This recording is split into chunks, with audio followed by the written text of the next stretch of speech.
distinguished officials from the IBBI, distinguished panelists who have already addressed and who are going to be addressing the coming sessions. My esteemed fellow valuers, very good afternoon to all of you. I'm very happy to moderate this session, which is the second session of this IVC. Now, I would like to just talk about how this past 2-3 IVCs have focused completely on newer topics which have become very relevant in the changing times. We had the Global Valuation Summit, which we had in Delhi, which was one of the most well-attended programs in India in the valuation ecosystem.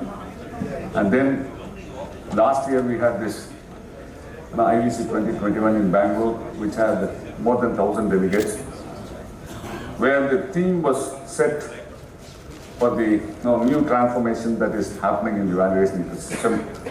In the past 4 or 5 years, all of us know that many changes are happening.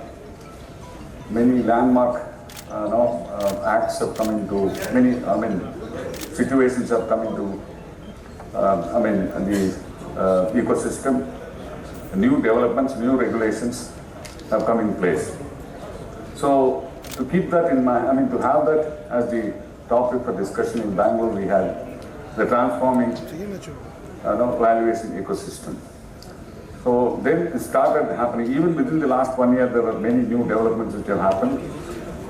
And I'm happy that valuers from across the country have come to a place like Guwahati. I thank the Guwahati Center for giving an excellent hospitality and hosting this program. So I would like to talk a little about the topic of this session. Growing reliance on valuation professionals. I think the previous session was on harmonizing the valuation profession, and then next comes the the growing reliance on the valuation professionals. I think all of us have in the past 4 or 5 years, after facing so much of challenges, new developments, we expect that things will get crystallized and then maybe we will have a smooth travel ahead. I don't think that's going to happen, because in the future, every profession or every occupation or every industry or manufacturer or company will have to face dynamic challenges. So all of us, even in the valuation profession, we need to expect challenges, disruptions, and difficulties in the days to come. That we have to face the reality. Only thing is, we should equip ourselves to meet such demands, to meet those challenges, so that we can survive in this profession. I think let us understand the topic first. See, whenever there is a chaos, so the government or the regulator would like to come in and try to rectify that chaos and bring in some kind of order. In the valuation segment, which is almost open to all, chartered accountants are doing valuation, company secretaries were doing valuations, merchant bankers were doing valuations. Valuation itself of the government, income tax department was doing valuations. So many agencies were doing valuations. And among them, the major assignments were done by the valuers is for the bank valuations, that is for the mortgage valuations. So we had a large number of players, and as in the previous session people were telling, different kinds of guidelines, different kinds of statutes. So this led to a kind of chaos. We had the problem of non-performing assets, and we had issues with regard to ethical practices or unethical practices or whatever in the corporate governance and management. So all this led to a kind of chaos, And it was felt by the government that there should be some kind of semblance has to be brought in. So chaos always lead to the government to do something on that. Then the fortunate thing that has happened is the Section 247 of the Companies Act, which made an exclusive provision for the registration of valuers under the Companies Act. Fortunately, we can very well say that's one of the milestones in the emerging valuation ecosystem. So slowly the rules were framed, and now we have fortunately the IBBI as the authority for the regulation of the registered valuers, at least in the Companies Act. And now this registration has become, now these registered valuers are authorized to do valuation for some more acts. I think that's what Mr. Patel is going to talk about. So this is a new situation, and it has been felt at IOV and IOV RVF that we need not only to sensitize, but should ensure that the valuers realize that the new responsibility that is, people have got so much faith in us. So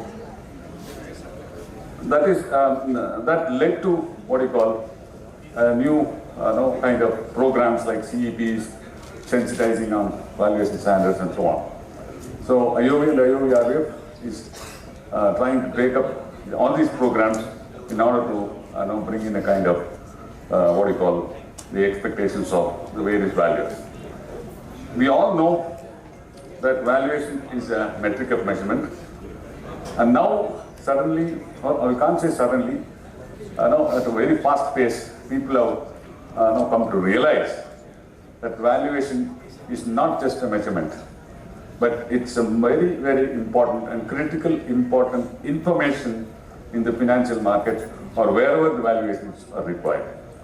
It has become so critical that the expectations from the valuation professionals have considerably multifold has increased. So now we are in a situation where we need to understand that the profession is becoming more and more exclusive. See, as I said, many other professions were doing valuations. Now slowly we have, I think even in the first session, people have started calling that all valuations should be done by registered valuers. I think we are moving towards that. As the valuers bill is going to be in place, it's going to be an exclusive profession in the years to come. So we are going to have this exclusivity. This is not a privilege. This is not a recognition, just a recognition. I feel that it is a responsibility for all of us. I think so much of faith is now, shifting fast towards this valuation profession, and which is now becoming exclusive.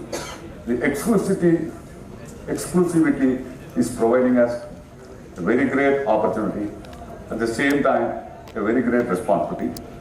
And there is an absolute need that the profession has to evolve very fast, not evolve in a slow manner. It has to be a very fast transformation.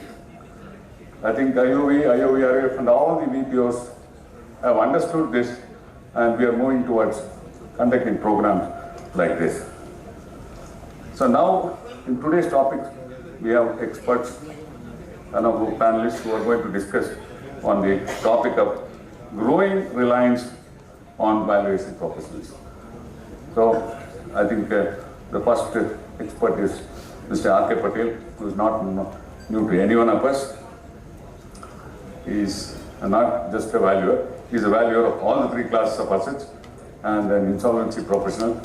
And I think you are a cost accountant also. So all built in one.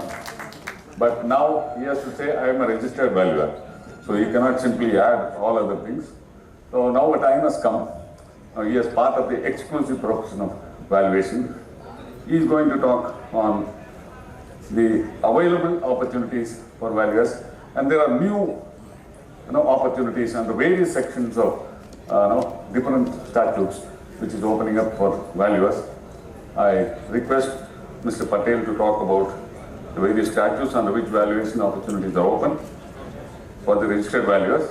And we can, but very importantly, I hope definitely he's going to talk on the perspectives of the stakeholders on all these opportunities and how lucrative it's going to be. He's from Gujarat. I think he'll guide us on how lucrative it's going to be and how we can be successful. And of course about the moral, ethical and professional standards. And very importantly, I expect with the kind of experience he has, he can guide us on the emerging responsibilities, the change, the various changes that has happened in the perspectives of the various stakeholders, and we need to move forward. So I request Mr.